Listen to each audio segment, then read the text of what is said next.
So I think in the West, so many people become Buddhists because they love the teachings of compassion. That's why they love His Holiness the Dalai Lama. They love to hear these teachings about love and compassion. That's what drives many people, you know. But our view of compassion is very limited. This is the point. And we don't realize that, you know.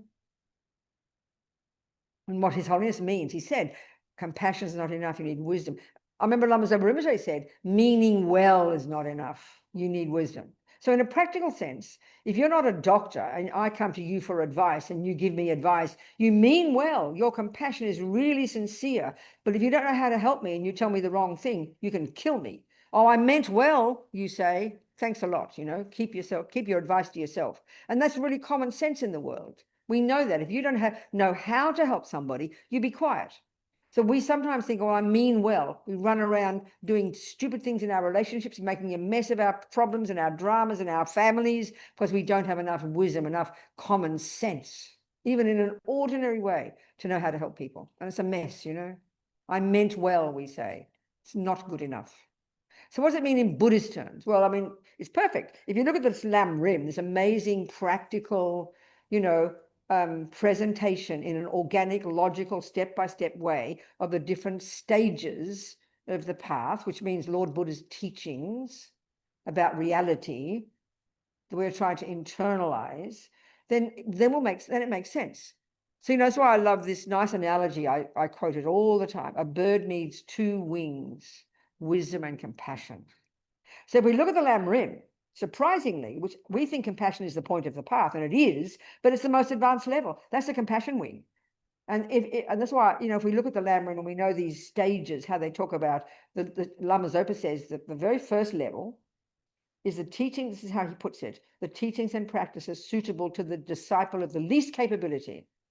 Sometimes you see it's the teachings of the lowest scope, the scope of the capacity, the scope of the teaching, the capacity of the disciple. Then you have the so-called middle scope, and that's the wisdom wing. And that's the teachings we share with the Theravada teachings, the teachings we would learn in Burma or Thailand, okay?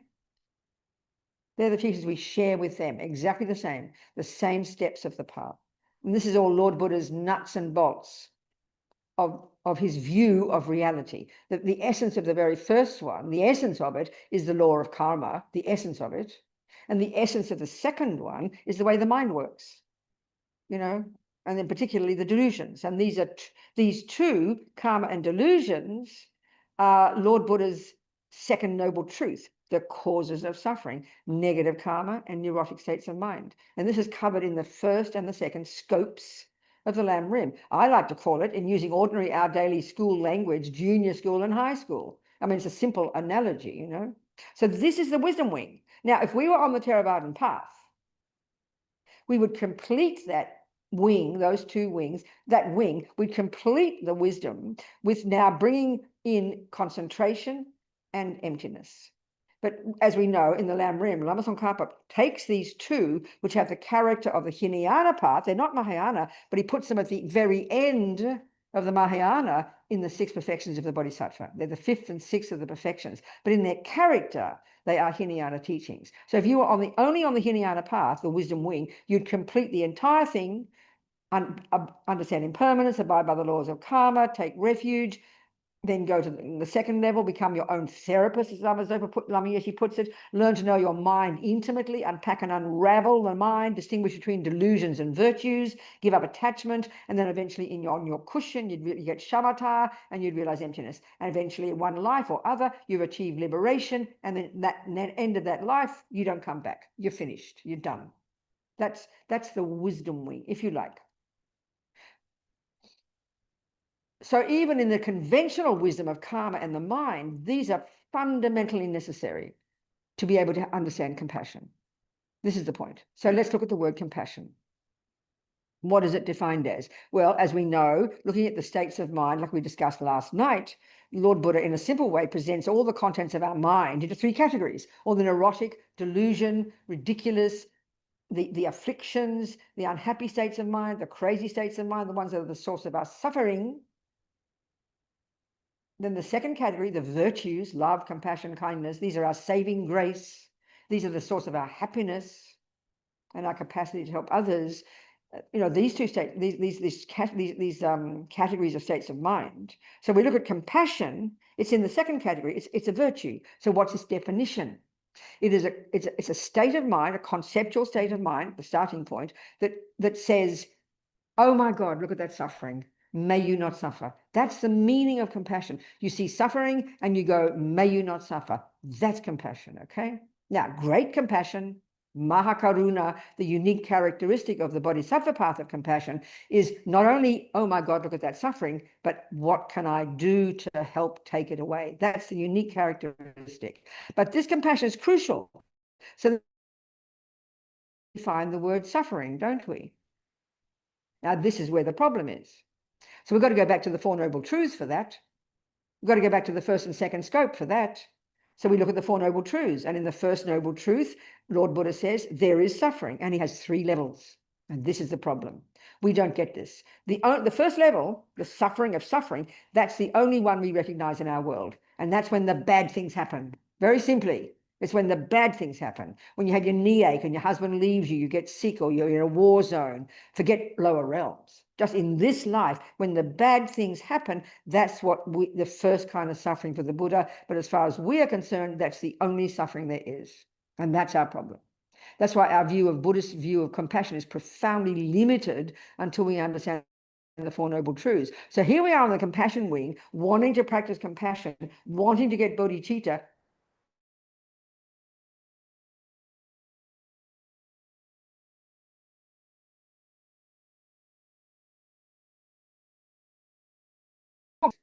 And this is the problem. So the first one is suffering of suffering. But the second one is the suffering of change. And that's so abstract for us.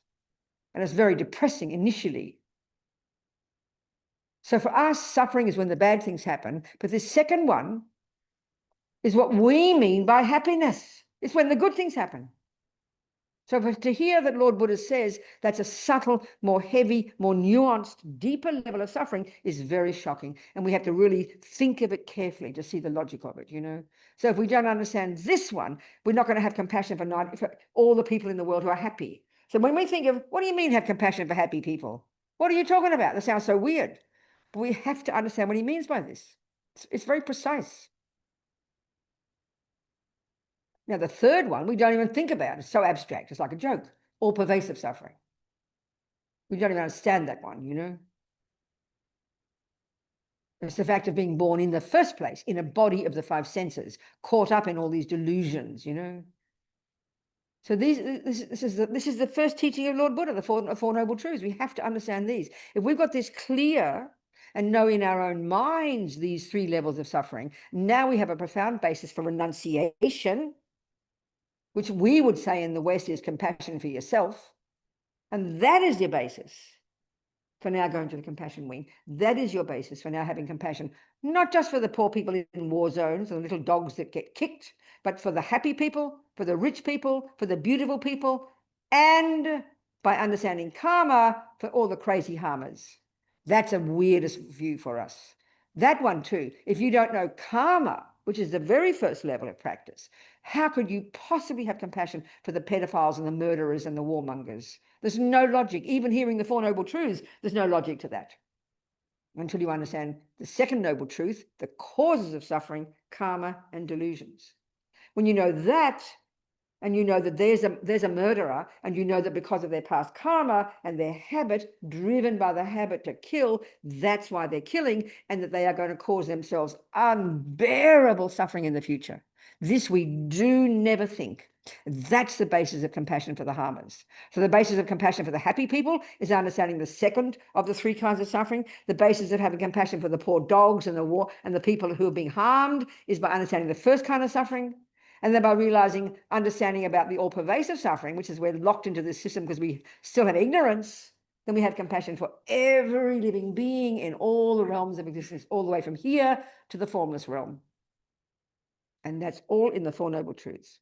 And if you don't get that, you don't understand your own suffering, and then how can you have compassion? A joke. It's just sentimental compassion. It's better than nothing, but it's very weak. And the other one is it's also very weak because it's polluted by attachment, So even forget forget bodhicitta, okay? Let's look at how the compassion we have now is so limited because we haven't done enough work on our own mind. We haven't got enough renunciation. We don't understand karma, and we don't understand the mind. We don't understand delusions. We don't understand our own suffering. And I think in the West, we miss this. We think it sounds selfish. We completely miss it, you know? That means our compassion can never be stable. Are we communicating? And if you don't study the Lamb Rim, how do you know this? I'm not making it up. This is straight from the books, you know? That's why you've got to. I mean, Bogor Rinpoche said, when he talked about Lojong, the really advanced levels of getting compassion, he said, you need to be a suitable vessel to even hear those teachings. And they were kept secret. A teacher brought them from Sumatra, from his guru there. What was his name? Seningpa or somebody. He brought these amazing teachings with him from his guru I think in Sumatra. And then he went to Tibet and he brought them and he kept them secret. These teachings on Lojong are kept secret. And it was only Dromtonpa, I think, his disciple, or maybe it was Langri Tangpa, wasn't it, in that 8 verses? I think he was a student of Dromtonpa. I don't remember. He brought them out and made them public for the first time. They were kept secret because they're so outrageous, you know, these transforming problems teachings. And we love to hear them. But we've got to see the logic of them and understand them, you know. But it's one step at a time. One step at a time. It's an organic, logical, step-by-step process, psychological step-by-step, you know.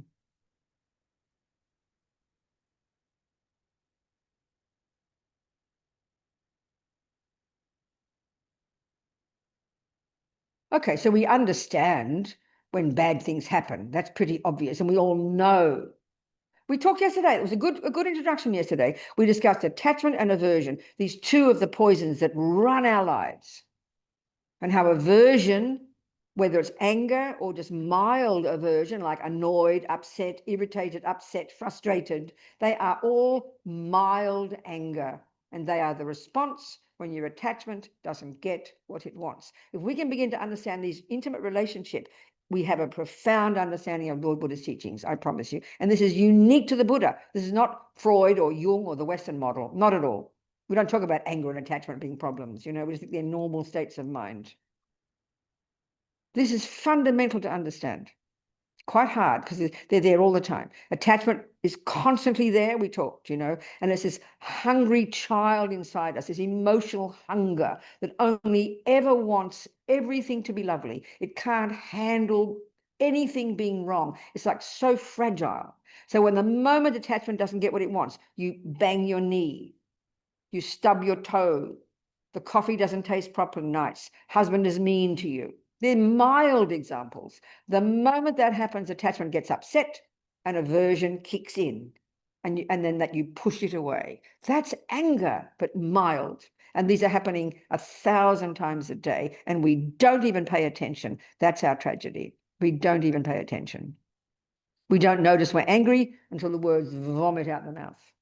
Or we don't know we're depressed, which is internalized aversion building up over many days and lives. Of depression is a buildup of aversion, but you've never paid attention because you're not a volatile person who shouts and yells when things go wrong. So then you only know you're depressed when you can't get out of bed one morning because you are inert. This is our problem in the West. We don't have methods to help us see our mind. And forget about bodhicitta, forget about nirvana, forget about even emptiness, but just even using a simple meditation technique every day to be more mindful so that we can listen to what is happening in our mind before it gets to the mouth. That's amazing skill that Lord Buddha gives us. That now in the world we're learning a little bit, you know, mindfulness.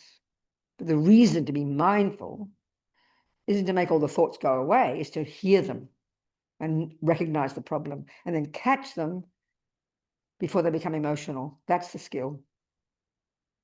So we discussed yesterday, attachment and aversion, okay? So this is a really good example about suffering. So the first kind of suffering is when you hit your knee. So then before you hit your knee, you're feeling like you're feeling happy, aren't you? You're feeling fairly content because no bad thing is happening. We call that happiness, even relative. The coffee tastes nice, husband is kind, your body feels comfortable, and we just assume. We don't even analyze it. We don't think it. We just, oh, everything's nice. And attachment's in there, unaware, all the time, hungry for it to keep being like that. Then suddenly you bang your knee. Suddenly you freak out. That's the moment of the suffering of suffering. We understand that. Now, and then all we want is it for it to go away, isn't it? To stop the suffering. That's the only suffering we understand. But the Buddha, this genius person, has recognized in his own mind, well, these Indians before him did that. Like I always quote, as His Holiness says, it was these genius, amazing Indians more than 3,000 years ago. They were the ones who began the investigation into the nature of self. And so shockingly in our culture, we think it was Freud and Jung 100 years ago. We're so arrogant. And only now, with His Holiness in the world, we know that. All these discussions with the best brains in the West and all this new literature coming into being translated from the Indian body of knowledge, we're only beginning now to the thinkers and scholars in the West are beginning to see the incredible brilliance of this knowledge coming, not just even from the Buddha, but before that, these genius Indians. They already discovered the method to stop the lower realm suffering and the suffering of suffering. They already discovered the method to stop the suffering of change, the second one, give up attachment. But they didn't understand how to get rid of the suffering, the all-pervasive suffering. And that's where Lord Buddha diverged in his own direction. These genius Indians, don't just reject the Hindus, they're incredible. So Buddha articulates this. So the moment the suffering of sufferings happens is when the bad thing happens. So then what Buddha has done is analyze that suffering's got a subtle level, and this is what he calls the suffering of change. And all he means so simply is that that's why it's such a simple example, which we all know, which we talked about yesterday, is when you have the delicious cake. It's a really simple example, but it's exactly the point. But it's very hard for us to hear it. So there we are having the suffering of suffering, an empty stomach, okay? Speaking simply. So when then attachment starts to get upset or starts to think what's missing, because attachment is dissatisfaction. So you start to notice that you're dissatisfied. So you've got to find something. And the first obvious level is the object of the senses. That's the first level, isn't it? So you think of cake. Then as soon as you notice cake, you think about it, then your mind gets excited. Now attachment kicks in from being dissatisfaction, and now it becomes anticipation. And that's exciting, isn't it? You anticipate. That's all exciting. You look forward to the cake. So then you manipulate and you organize the cake, and the cake's on the plate. Attachment's driving you to get the cake in the mouth. That's where it belongs. We know that. So many other parts of our mind, like we talked yesterday, are all working, attention, intention, discrimination, they're all doing their job to get the cake on the plate and to have it in the mouth. That's the goal, isn't it? We know that. So what's the purpose? What's the purpose of getting the cake in the mouth? To trigger pleasant feelings. Remember we discussed this yesterday, and it's important to understand this. But again, it's not the way we think in the West. It's not the model of the mind that we use in the West.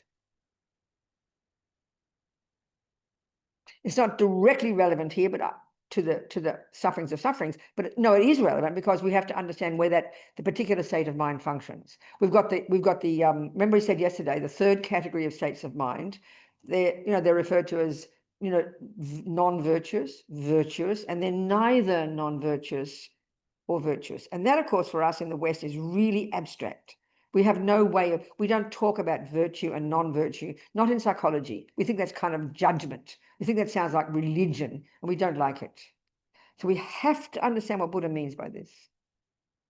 The negative states of mind, or non-virtuous ones, are the ones, why they're non-virtuous is because they're coming from a delusion in the mind, and then those negative states of mind then cause us eventually to do something with our body and speech that harms others, or which then brings harm to oneself. That's the meaning of non-virtue.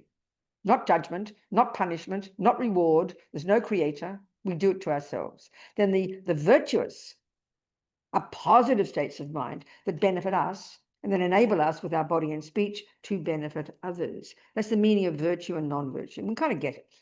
But the third lot, it's a sort of an odd way to put it, they're neither. But it doesn't mean they're not important. And so I know they're often called neutral, but that sounds kind of like they're boring. I like to call them the mechanical parts of our mind. They enable us to function. So you got intention, volition. I will eat the cake. Then you have and that's neither good nor bad. That's just bare bones intention. It's attachment, which is a delusion that usually drives that intention. That's working. Then you got concentration. You got mindfulness, which is the ability to not forget what you're doing moment by moment. Then crucially, you have discrimination, which enables you to distinguish the spoon from the plate from the chocolate, or recognize it's a chocolate cake. These are crucial parts of our mind that are all working to get attachment to do its job, to put the cake in the mouth. And the purpose of all of this is what? To get a pleasant feeling. So this is the curious part. In our world, we don't have an analysis like this. We just assume attachment and pleasure are the same. They're completely different. They're different parts of our mind. We never have them separately. You could argue. So feeling, this one Lord Buddha talks about feeling. You've only got three kinds: pleasant, unpleasant, or neither. Or forget the neither. We don't care about those. Look at the pleasant and unpleasant. And this is what drives all of samsara. And Lord Buddha says he's saying everybody wants happy feelings and no one wants suffering feelings. There's no question, So his analysis of it. So, okay, with the cake, attachment's driving this whole thing, this emotional hunger and this total belief that when I get the cake, I'll get pleasure. And the point is, you do get pleasure. This is the point. So you're alleviating the suffering of suffering, aren't you, by getting the cake? And then what we call getting the cake, and then it triggers the pleasant feeling, we call that happiness. And it is called happiness. Happiness is another word for happy feelings, pleasant feelings, joyful feelings, blissful feelings. It's feeling, not the equivalent of emotion, but it's simply a bare bones capacity of the mind to either have a pleasant, unpleasant, or neutral feeling. That's it. And those are in the third category, the mechanics of the mind. They're not virtues or non-virtues. But understand these words technically. So attachment is the driver. And then what it does, it exaggerates the deliciousness of the cake. It exaggerates the role of the cake in its capacity to give you happy feelings. So then you get the cake in the mouth, and what happens? Buddha agrees, it does trigger pleasant feelings. There is no argument. But what he's saying is, very simply, Robina, have you noticed that they don't last? Have you noticed those pleasant feelings don't last? And that's the tragedy. As Lama Zopa says, that kind of pleasure cannot grow. This we can prove scientifically, And this is what he's referring to as the suffering of change. Because simply, the more, you have your first mouthful, it triggers pleasant feeling, guaranteed, because you have pleasant feeling with the senses and you have a pleasant feeling in the mental consciousness. Here's predominantly the senses, you could say. The pleasant feeling does come, but what happens?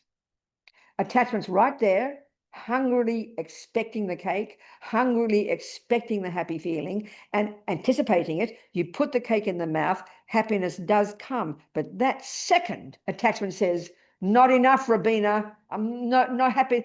You've got to put more cake in the mouth. Not enough. That's the tragedy of attachment. It's a bottomless pit that cannot be satisfied. And that's the suffering of change. So inevitably, what happens? You put another mouthful in, hoping more happiness comes, hoping you'll be happy and stay happy.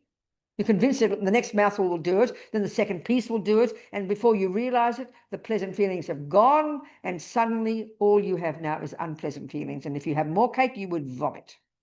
We know this. This is scientific proof. This is fact. We can prove it. Anyone can prove it, but we can't stand it because we don't know how else to get pleasure. So we end up with terrible disappointment. The pleasure went away, it's gone. And in fact, not only did you not get satisfaction, but that increases more dissatisfaction. And not to mention karmically, the future, forget that one. So you have to have cake again. This is like a nightmare.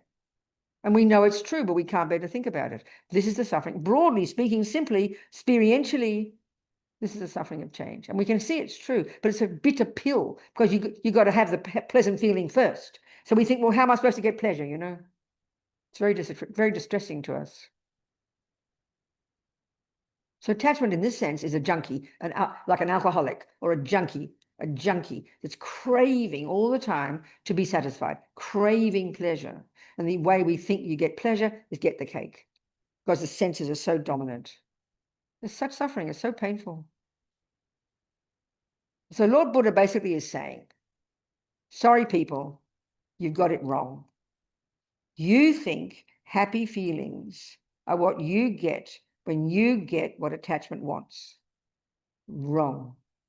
Not morally wrong, just wrong, scientifically wrong.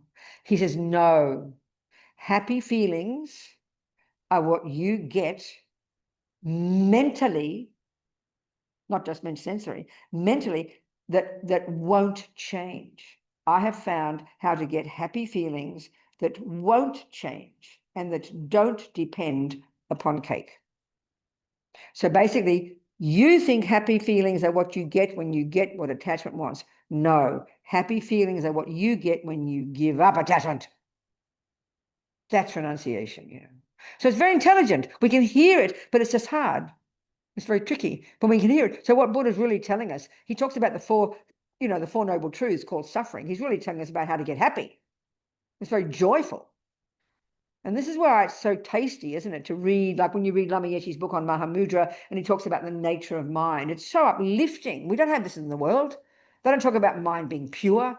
Your brain's not pure. It's yucky stuff, you know. And we never talk about getting rid of delusions. There's no view like that in the West. No way.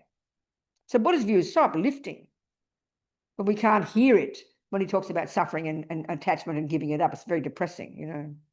But when we extrapolate and think through, it's a very joyful presentation. It's just hard work.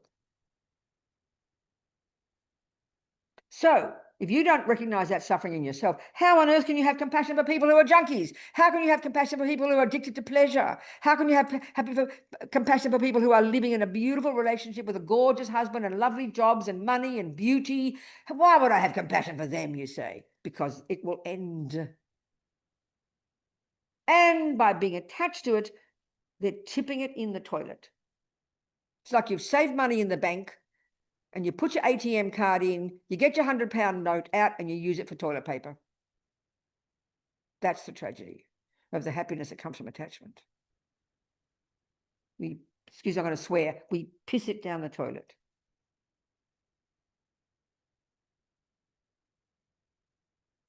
Then when you know this on yourself, oh my God, look at the world, all the same.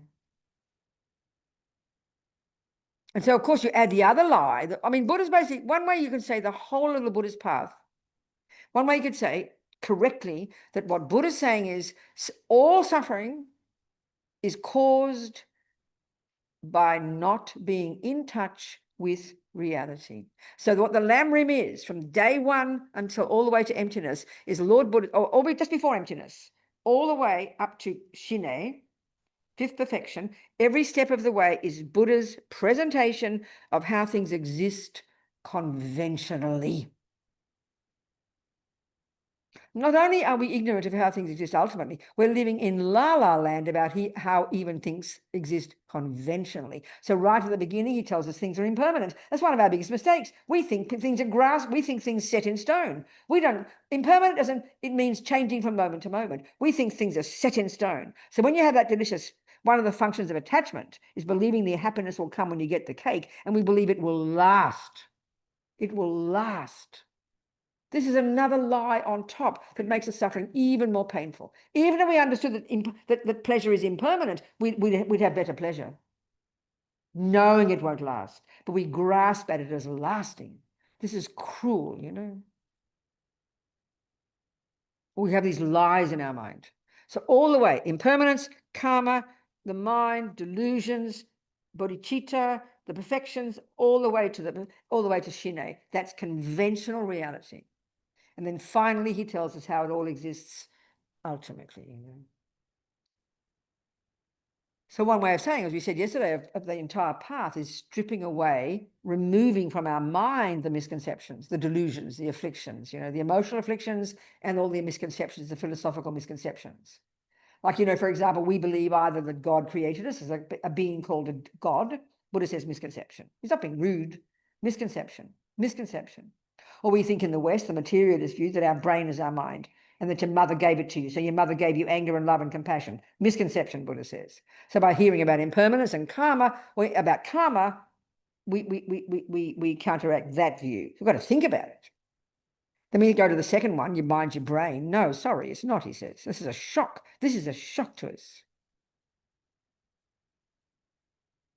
This is Buddha's presentation of reality. First conventional, then ultimate. And that's why, to begin to understand the delusions, the afflictions. I mean, the emphasis in the Lam Rim is to get us to try and see how horrible the states of mind are, how painful they are, how disturbing they are, and that being the logic to want to give them up. But as we start to go into the mind more deeply, we start to see the subtler function of the afflictions, which is that they are misconceptions. We don't really begin to hear about that until we get to Maripa. But actually, when we start to see that here, that attachment is emotional and painful, but it's underpinned by that concept. It's a concept. It's a conceptual thought that exaggerates the deliciousness of the cake. That's the part that's so distressing. That's why we suffer, because it's a misconception, and we believe it totally. And as I said last night, as Lama Zopa says, because this habit is so strong, everything out there appears, they say, appears back to us in the aspect of what's in our mind. So if attachment's in the mind, when you see this shape and color called cake on the plate, attachment completely is coming from this emotional place, emotional hunger, hungry to get it, desperate to get it, and it's already causing, that attachment causes the cake to appear more delicious than it actually in reality is. And this we can prove 5 minutes later after you've had 3 pieces. The cake on the plate, a little bit less, but it's still warm and delicious. It now looks repulsive. Because why? Now you have your aversion glasses on, because aversion has taken place of attachment. Now it looks disgusting. We know this is true, but we don't join the dots, So this is practically proving emptiness to us. This is very helpful to understanding emptiness, the ultimate one. So this first kind of suffering is being hungry. The second kind of suffering is getting the cake. Already the suffering starts. And it's very subtle how it works,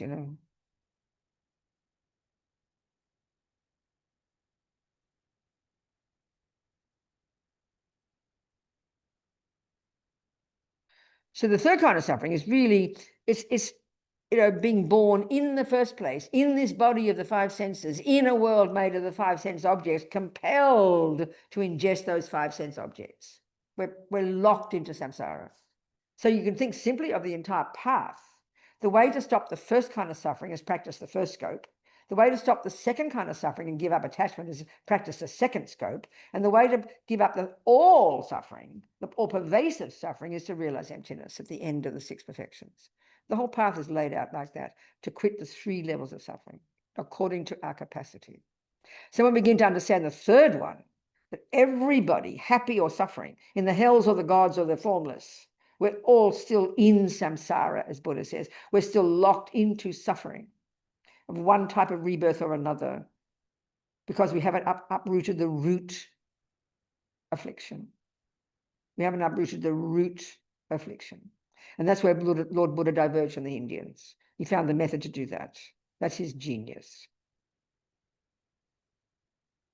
So understanding these 3, even just intellectually, this is the basis for now looking at the rest of the world, and you will have compassion for every single tiny being, the richest, most powerful, most divine, to the most evil. It's not even difficult when you understand the 4 Noble Truths for yourself. And we don't. That's our trouble. We leap into compassion. Oh, I love bodhicitta. If you understood bodhicitta, it scares the life out of me. I can't even talk about bodhicitta. It's too intense. It's too outrageous. It's too ridiculous.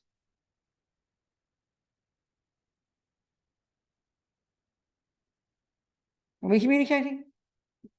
Any questions? No? Any questions? That's like an overview of the basis of compassion. Okay, that's the wisdom wing, if you like. Then you're able to have compassion. Wow. Any questions, please? Signing in for another device. What's this? Allow. Okay, sure. No questions, people on Zoom? How can I get rid of this picture here? Oh, here we go. No questions on Zoom? Any questions at all? Anything about anything? I said a lot of things. Just any old point. Take one point, more than one. Come on, please start the discussion. I have a question. Valentine, oh, hello there. Good morning, hello. Valentine. Happy to see Good you again, morning. sweetheart. Talk to Yeah, me. you too. Speak louder. I mean, I see your point. Like, I Volume. understand what you're Need volume. saying. Hang Can you on. hear I me? need a lot of more volume. I can't hear a word he's saying. Speak louder, honey. I don't. Is Is it it our is it on volume? my end? Christine? Just a second. Wait. Which one is it? Our volume or his volume? It'll only come out of it. It won't come out of the speakers because Oh, I see. Okay, so make we've it not louder. got anything. Oh, okay, good. Make it louder. Talk now. Talk again. Can you hear me now? Yeah, good. Can Keep you hear me talking. now? Keep going all the Can way. you hear me? It's good? Yeah, a bit better. So Is talk it good louder. now? Yeah. Good. We can hear you, Valentine. Talk to me. All right. Perfect. Okay. I guess, like, I understand the point of like wisdom. Like compassion it's not useful without wisdom. But isn't there an argument to be made that doing compassionate things, even in a selfish way, is useful enough? Oh, of course it is, darling. I'm just giving the big picture.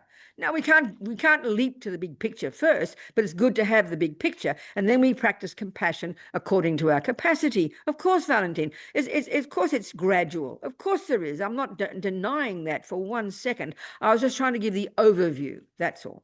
So then we start our compassion according to our capacity. So if you can be compassionate to somebody, but you can also see it's because of your attachment, notice it, be aware, at least. Yeah, at least. I mean, my God, that's fantastic. One step at a time. But it's good to be aware of this, the technology of it in our mind. Do you understand me?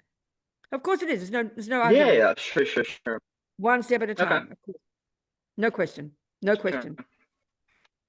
All right. Yeah. Well, I guess that was it. That was it. Thank you. That's good. Thank you so much. Short and sweet today. Yes. Well done. So, okay. So let's maybe now we go into more the nuts and bolts of the components of the wisdom wing that we have to internalize in order to be able to have this kind of compassion, especially the compassion for harmers. We can even be prepared for having compassion for the rich people who are driven by attachment, and we can see their pain. There's no logical reason in our world to have compassion for a rapist, a murderer, a harmer, a pedophile. There's not a single logical reason. So what's Buddha's logical reason? That's karma. That's the very first scope. And we absolutely leap over that one. Most Buddhists don't even like karma, you know. But if we don't factor in karma, even as a theory, the whole of Buddhism will collapse into a heap of incoherent nonsense, you know. It's absolutely central to the Lord Buddha's worldview. There's no question. And it was in India for so long, and for Tibetans, when they first heard it in the 7th century, it was just in the bones of their being, you know. It's something completely integrated into their system, into their culture as a given. In the same way that for us in our world, Christian view is a given, or the materialist view especially is a given as a reality. All the psychologists talk in terms of the materialist world, all the talk about the brain, all the talk about why people suffer, all is based on the mind being the brain and no past life and no future life. So of course it's integrated completely into our system. So to begin to hear karma in a coherent way and try to practice it is really, really difficult for us, you know.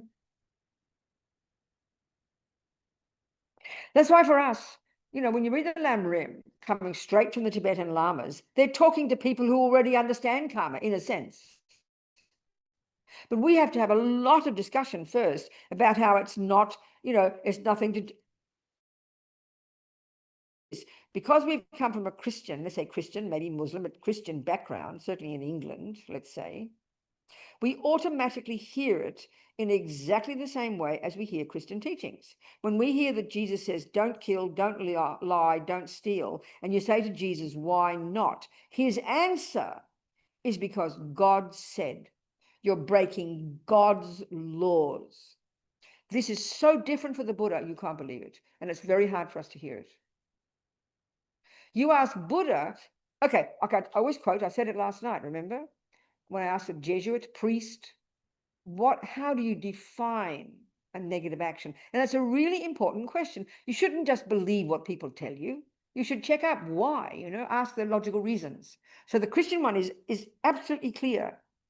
The Christian one is there is a being called God who doesn't have a cause, who is permanent, unchanging, doesn't have a cause, is perfect, and who is the creator of everything else. So, of course, he's the boss, and he makes the rules, and he made me. So, of course, breaking his rules is why something is wrong. But it makes sense. But it was very shocking to hear it from that priest's words. I hadn't thought of it like that. That by definition, a sin like killing or stealing is wrong because God said. So you ask Buddha, why is killing wrong? He'll say, guess what, Robina? It's a natural law. People don't like getting killed. That's his reasoning. Nothing to do with Buddha. He didn't invent it. He observed it, That's a radical difference. Okay, there are Buddha's rules. Buddha started creating his rules for his monks. So when you started going around with your thing begging food, and he noticed that some monks were attached to the vegetables, so they put their rice on top of the vegetables, so you couldn't see the more, so they got more veggies. So he made a rule: don't put your rice on top of your veggies, something like that.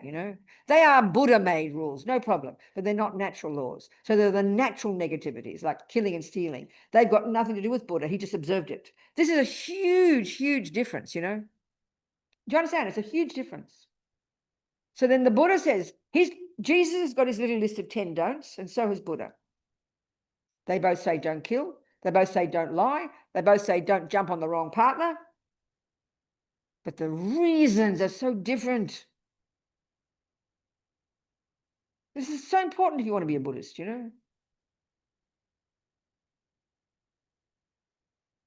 So Buddha's saying, this is the part we miss in the West.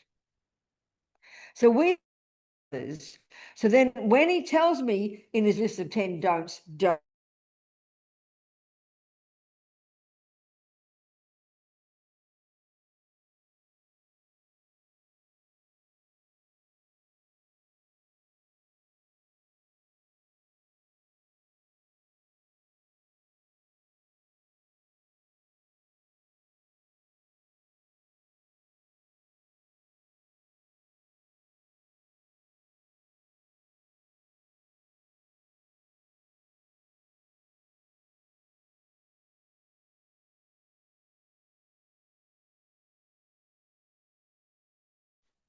We lost you. The connection's gone.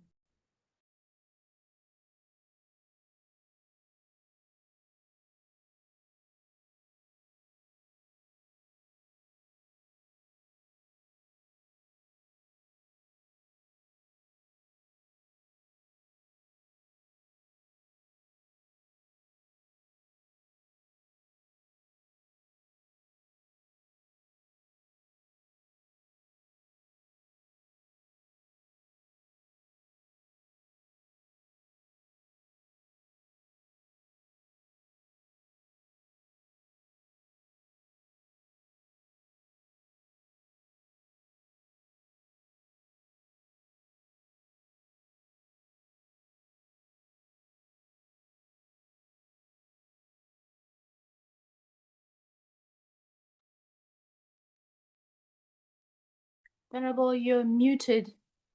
You're muted.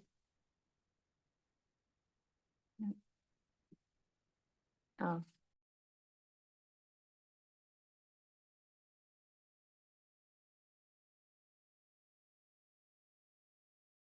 Can you hear me, people? Can you hear me now? No, they can't hear me. There's somebody trying to sign in from a Keep telling them no. Don't, why are you telling them no? I'll just say allow them, it's fine. So now, what's happening? Can you hear me, people? Can you hear me, people? No. Can we get Maria or Deal on the phone or something? And Yes, ask we her? can. We obviously can't hear. I can hear So you it's now. the Wi-Fi no good, is it? No, Is your phone strong enough? Beth, can we use your phone instead? Hotspot? You can hear me now? We yes. can, Venerable. Yes. Yeah. Yeah, but we Have you got don't enough see you. on your phone to be hotspot? Just sound. Chrissy? I don't see you. No, we do have sound and picture. You can hear me. You We can hear me, hear can you, you. darling? Yes. Yes. Okay, good. Okay, let's keep going then. You can hear me, people? Catherine? Yes. Katerina, you can hear me? Katerina's not answering. She's frozen. We can hear you. Oh, yeah, we can hear you. I'm Katerina, can you hear me? I can hear you. Can you hear No, me? she's frozen. Oh, Okay, good. Judy, you can hear me? God almighty. Okay, we do our best. Kavita, can you hear me? Everyone looks like they're frozen. I think it's the center I'm end. gonna It's not quit our end, I don't and think.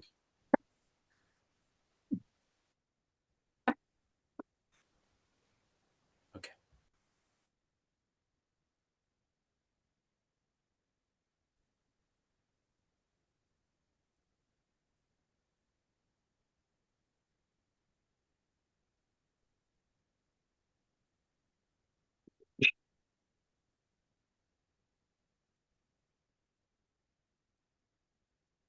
She's disappeared.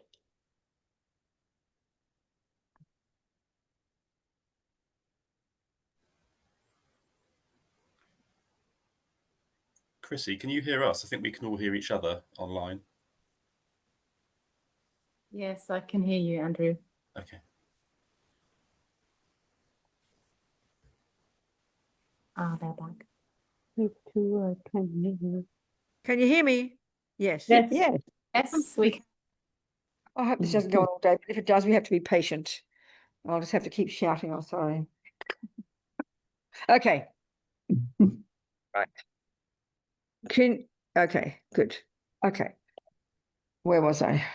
Karma. Okay. We've got to talk about karma because if we want to have compassion for the harmers, which is a huge percentage of the world, we have to understand karma. That's the reason you can understand that compassion. Without karma, you can't understand it. It's just weird, you know? Okay. So we have to talk about karma. Can you hear me? Sorry. A little bit longer. Okay. So like I said, we have to read the Lamrim, but we've got to explain more because we're confused. Because what happens is as soon as we hear karma in the West, we hear it in exactly the same way as Christianity. Buddha says, don't kill. And if you kill, I will punish you. That's how we hear it. It's not Buddha's job to punish us. It's a ridiculous idea. That's like thinking you go to your doctor and she says, don't smoke. And you say, reasonably, why not? And she says, if you smoke, I will give you cancer. Now we will laugh at that because we know it's not true. We know she's a kind mentor who's advising us. Well, that's Buddha. You've got to think this again and again and again instead of hearing it as punishment and reward, which is deep in our bones, you know. And actually, it's a function of Maripa. Wrong view.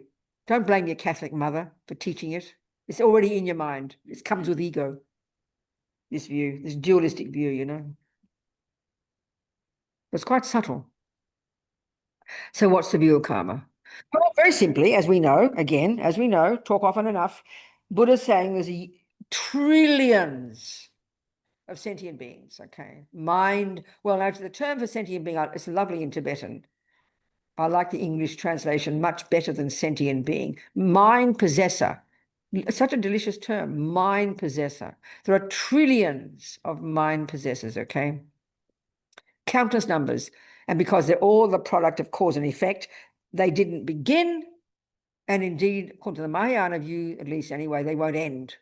This is a very wacky idea for us. It's like cosmic, hilarious, you know, when you have the view that your mind is the brain and you track yourself back to mummy, daddy, grandpa, and back to the monkeys. That's the view that's built into our society. So it's hard to hear this view. It's ridiculous. And then the other trouble is, this is a huge one, you know, because our view is, as a Christian, you cannot, by definition, prove that God is right.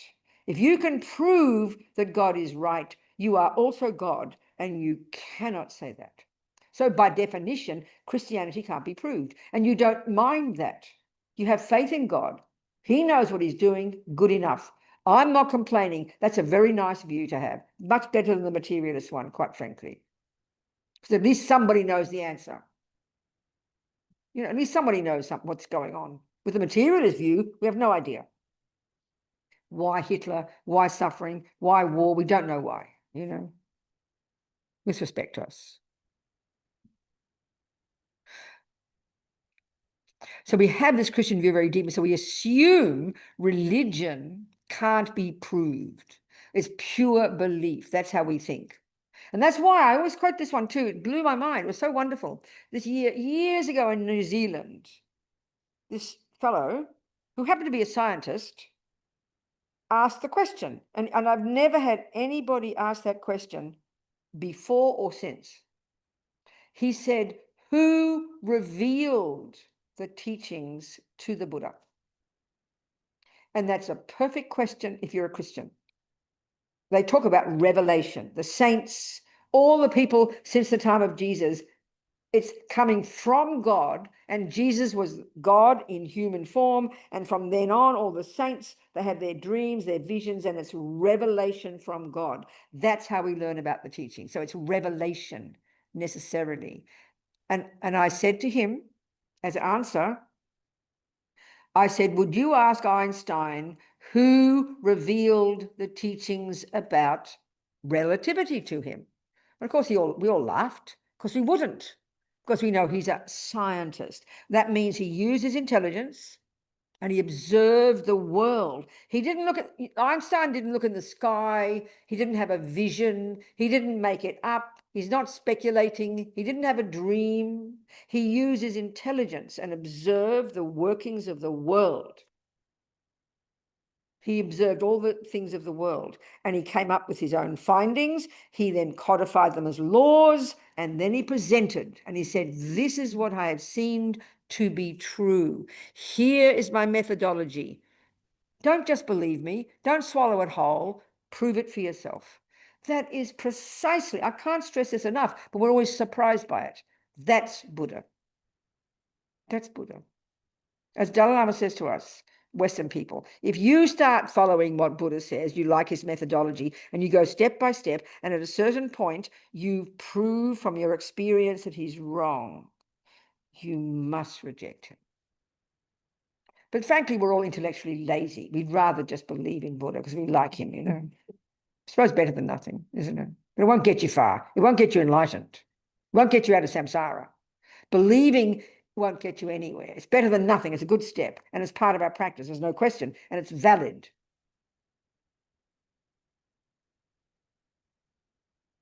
So Buddha has observed, but the radical difference is this, and that's why you've got to go back to his source. You've got to go back to these Indians, and you've got to understand how they were the ones who created this brilliant psychological skill that enables you to get this incredibly subtle levels of concentration at levels of mind that have got zero to do with the brain, that are way more subtle than the sensory consciousness and way more subtle than conceptuality, that brings you to levels of your own mind. That's unique. These Indians are geniuses. There's no equivalent in Christianity, with respect. There is no equivalent in neuroscience, with respect. You've got to posit that. It's mind-blowing what they did. And then within internally, what they did was they observed directly the mind, and they mapped the mind. You've got to understand this. So when you know that, then when you hear that Buddha used his own mind to observe reality, he's observing reality at a much more subtle level. And that includes seeing the past and the future. So when you get clairvoyance, you spend a couple of years up in the mountains, get single point of concentration, you'll see the past and the future. You'll prove Buddha's right. It just takes time, that's all.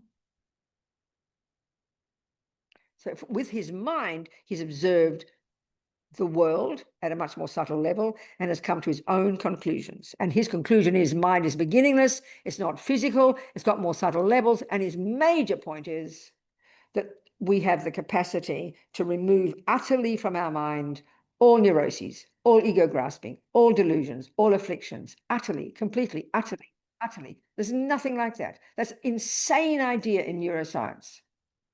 So you've got to hear these words and then look at them seriously, I mean, Buddha could be wrong. Don't swallow it whole like a baby. Take it as your working hypothesis. If we don't do that, we just are lazy. We skim on the top. Oh, I don't like karma. I don't want to do this. I don't like that. Like we're shopping,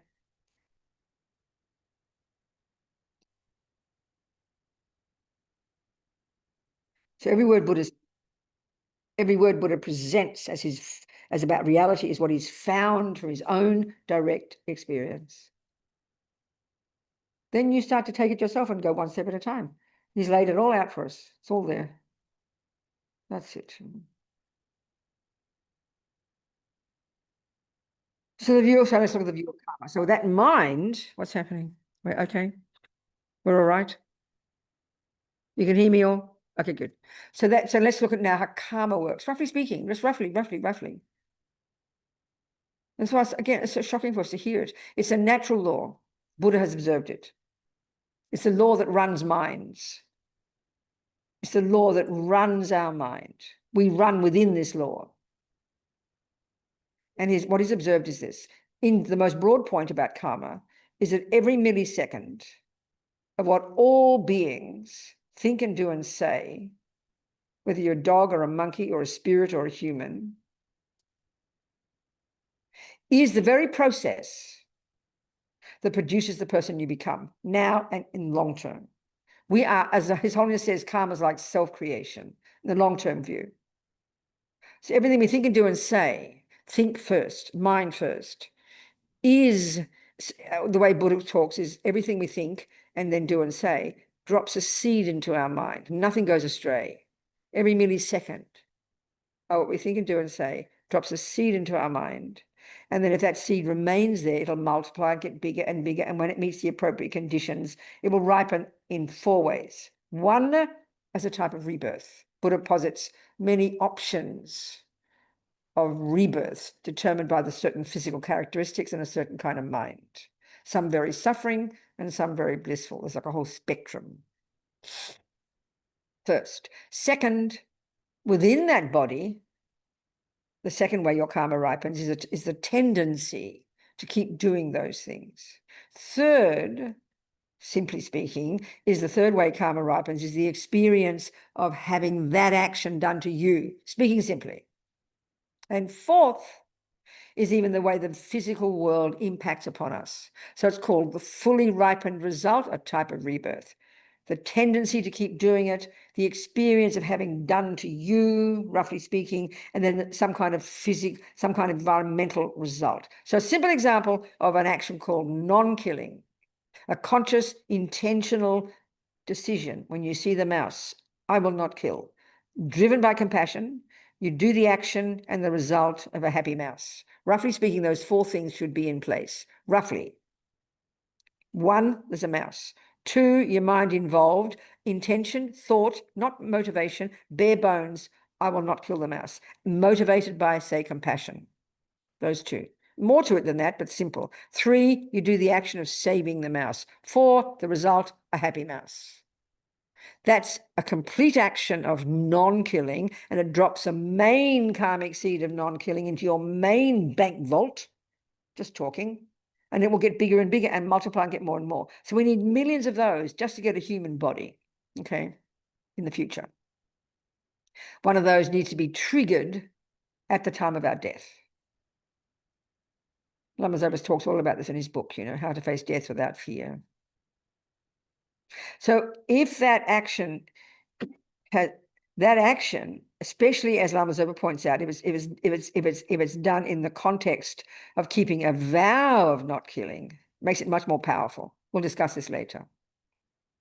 Then it will bring the 4 results, and you'll wake up next life with a human body, no thought to kill. It won't even arise in your mind. No one will kill you, and you won't die young, and you'll eat whatever you like, and the air will be tasty, the food will be delicious, and you won't get sick, and you'll be fat and healthy. So even forget nirvana, forget bodhicitta, forget Buddhahood. Do we not want that? Do we not want to have no killing and no lying and no stealing and none of those results? Do we not want a happy life? That's how you get it. You create it, baby. You're the boss. Don't look out there for someone to give it to you. It's a silly idea. Don't hope God will give it to you, or Buddha or somebody else. I'm a good girl. I hope he sees it. No. You got to do it, babe. Now, we understand that with science. If you want a beautiful garden, you do exactly that. You know you have to sow the seeds. You might have to wait for 20 years. You don't mind. But when it comes to happiness, we don't think we have any role at all. That's what's so mind-blowing. We know your mind plays a role, and you have to create the musician, create the carpenter, create the gardener. We know it. It's logical, but we don't realize we have to create the happy person or the suffering person. We don't realize that. We think it's got to do with somebody else, you know. It's very, very mentally ill. That's karma. I mean, I think it's a delicious idea. I don't know why we don't like it. I can't see anything wrong with that. Why do we hate this? Because we think it's punishment and reward. We think God's up there pushing us, you know. Don't you tell me what to do. No, they don't say it like this in the texts, because they're talking to people who already understand it. Do you see what I'm saying? We've got to think freshly about it and convince ourselves to even like the idea, and then take it as your view that interprets the world, you know.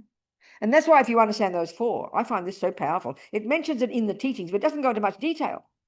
It's liberating, because every time you see your mind, oh, there's a tendency. Why am I angry? Why am I angry? We'll go, well, why do I get angry? Why do I get angry? Well, first you think it's because your husband and your mother, and then you hear Buddha says it's because of you. Oh, but why am I angry? Well, you know, Robina, it's because you were angry yesterday. Yeah, but why was I angry yesterday?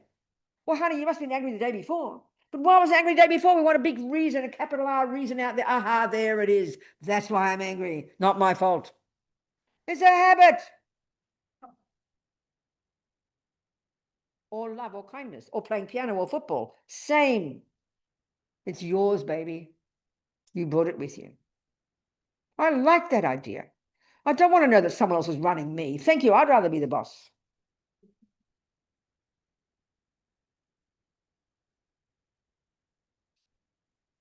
Then the second one, you know, why are you good? The same thing. So this is the reason. So it's habits, a bunch of habits. So you practice new habits. We all know we can change habits. And the second one, this is the worst one for us. Why we suffer so badly in our life. This is the worst pain in our modern culture. Why do bad things happen to me? Oh, that's why we have compassion. All those innocent victims out there being harmed. Why is that happening? This is why we go mad, because we don't have any reason, not even a possible reason, in a materialist philosophical view. I'm not being rude about it. The materialist philosophical view has incredible views about science and everything, but there's no explanation of why bad things happen to good people. There's no reason. There's no logical reason. No wonder we suffer. No wonder we suffer so tremendously when bad things happen to us. When you're a nice girl walking down the street and someone punches you, there's no reason. I agree. But if you posit karma, there is. You know. It's like looking outside at the dirt, and then one day you go out there, there's a tree, a little baby tree. Why is there a tree? You have no idea why. It just sort of happened, you know. There's no logic. Or why a big weed suddenly comes, because you've never heard of botany. No wonder you'd be living in fear every day. What's going to come in your silly old garden? So you're all so scared. We don't have any view of our mind playing any role, you know. Same with happiness. But we never ask. I've never had a person ask the question, why, Robina, why do good things happen? We don't care why. Just give me more, you know.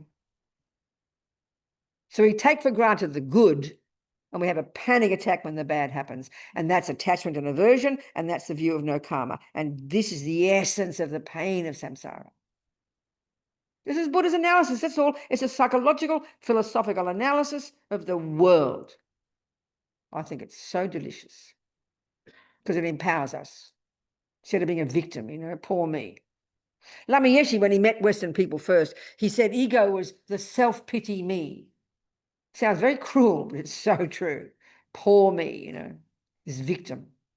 That's the nature of ego. It's in its nature, it's suffering. Like you play no role. Someone just made you and plonked you on this planet. I think it's the worst idea I've ever heard. I find it so shocking. I can't imagine how anybody would like that. Anyway, just talking. So this is karma, you know. Think about it. So then the third one, this is where if you have these views, you understand why a thought arises in your mind. And the next one is the huge one. Every day in your life since you're born, think about it. You've met sentient beings. Some of them have been mean to you and some have been kind. That's about it. The rest of them are strangers. Who cares? So that's life. Everybody has people do mean things to them, and everybody has some people do something, good things to them. And sometimes they change roles. We know that. And we only want the good and we can't stand the bad. So we live in fear every day of the bad things happening, don't we? Because we have no logical reason, no reason why it's happening. And equally, there's no reason why good should happen, but we don't care why. Because attachment is this sense of incredible entitlement. I deserve happiness. And anger is, I don't deserve suffering. These are mental illnesses, I promise. And we all have them. We recognize them, you know, and they're deep in our bones. So the biggest one about karma, as Lama Zopa says, everything we experience, everything, every second that we experience is our own karmic appearance, you know. You walk down the street and you smell somebody's toilet. That's a moment of negative karma ripening as a smelly thing. You see a sweet flower. That's a moment of the fruit of some past virtue of yours. Nothing is random. If karma is a natural law, if karma is a natural law like botany, then everything that grows in that garden, it's logical and coherent, and there's a cause. And when you learn botany, you'll be able to understand it. Same with life, same with karma. Everything we experience, see, hear, taste, touch, and smell, has a cause in my mind from my past actions and my past delusions and virtues. That's Buddha's analysis. That's Buddha's view. So we have to think that. And then every time something happens, good, a good thing happens, instead of greedily grasping at it, oh, aren't I lucky? You go, wow, look at that, amazing, the fruit of my past virtue, you know. Like seeing a delicious vegetable grow in your garden, you know you grew it. Then you'll happily eat it, you'll offer it to others, and you'll make sure you grow another one. You know, you just go, aren't I lucky, I've got vegetables, you know. No, you own it. Same here. And when the bad thing happens, when you're brave enough, you know you grew it. So you happily take it on, you happy it's now finished, that seed is gone, and you work with it, and you move. That's how you practice in life. That's how you use karma in your daily life. Every second. Not just when a bad thing happens, you know, every second. And the fourth one is the environmental karma. We don't float in the sky. Everybody has a physical world we occupy. So the shape of that world, the style of it, what's there, how it impacts upon you, smelly or beautiful or delicious or ugly, that's environmental karma. Every one of those experiences is the fruit of your past actions. Every one of them. Every one of the things that people do to you and say to you and see you and touch you and taste you and smell you, fruit of your past actions. Every one of the thoughts that arise in your mind, due to your past actions. Even the physical body, due to your past actions. So we are our own creator. Best way, Holiness says. That's karma. So if you apply that every day, you are a Buddhist, practicing on your mind, and you'll become a happy person with courage and fearlessness. Then you got compassion for other people. That's the point here. That's the discussion here. But this is for you. This first part's for you. In the first scope, it's for you. Then you apply it to others. And now you understand why they're having suffering, and you understand why they're suffering. And they say the bodhisattvas have the greatest compassion for us because we don't understand cause and effect. Forget emptiness, people. This is karma, cause and effect. Incredible. Okay. This is the basis of compassion. Maybe it's tea break. Is it tea break? Time for tea? Right now, yeah. What time is it? Well, it's 24 minutes past 11. 11. Okay. So what's the schedule? What time's lunch? Lunch is at 12:30. Oh, God, it's nearly lunchtime, isn't it? I should have stopped sooner. Do you want a cup of tea break? Huh? Yes. Yeah, let's have a little break. A little bit. Have a 10-minute break. Yeah, I need to just. A PP break, as Lama Zopa would say. Lama Yeshe, a PP break, and then we come back and then we'll have a lunch break. Okay. All right, people, you're listening to me? You hear me? Thank God. Thank goodness. Okay. See you in 15 minutes. 15 minutes. 5, 10, 15. Okay. Can I ask a pragmatic question? Are these gonna be recorded and sent to us? This is recorded. This is recorded, yes. And you Oh, have and the recordings later, Valentine. Yes, darling. perfect. Yeah, Okay, because I sweetheart. can't attend them all. Thank you.